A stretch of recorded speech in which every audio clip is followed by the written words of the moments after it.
כשהתחילה המתקפה, הילדים עוד ישנו. אני נכנסתי לממ"ד להיות איתם, ונעלתי את הממ"ד. הסברתי שיש סכנה בחוץ, ויש אנשים רעים. ואז אני שומעת את הדלת של הבית שלי נפרצת, ואני שומעת דיבורים בערבית בתוך הבית שלי. אני מנסה להחזיק את דלת הממ"ד, שהם לא הצליחו לפתוח, אבל כמובן ש6 מחבלים שהיו בתוך הבית שלי הצליחו לפתוח את הדלת. הם ירו כדור אחד על הדלת כדי לפתוח.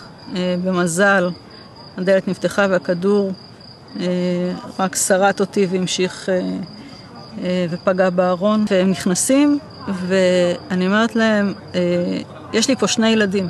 הדבר הראשון שאני אומרת להם, בעברית? לא, באנגלית.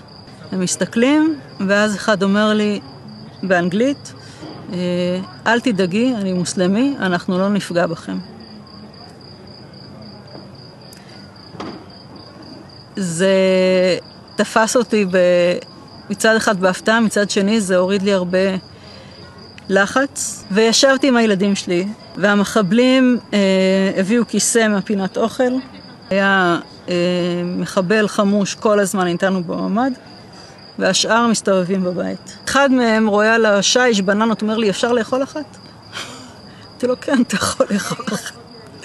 מה הילדים אומרים? הגדול קצת יותר נלחץ. הקטנה לא ממש הזיז לה, הייתה עסוקה בטאבלט שלה. מה שכן הפחיד אותם קצת זה הנשק. היה איזה קונסיליום שלהם ליד הממ"ד די בהתחלה.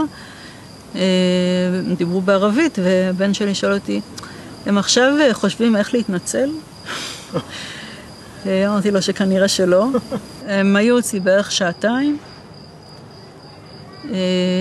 בסוף השעתיים האלה, אחד מהם סוגר לי את דלת הממ"ד, והם יוצאים. זהו.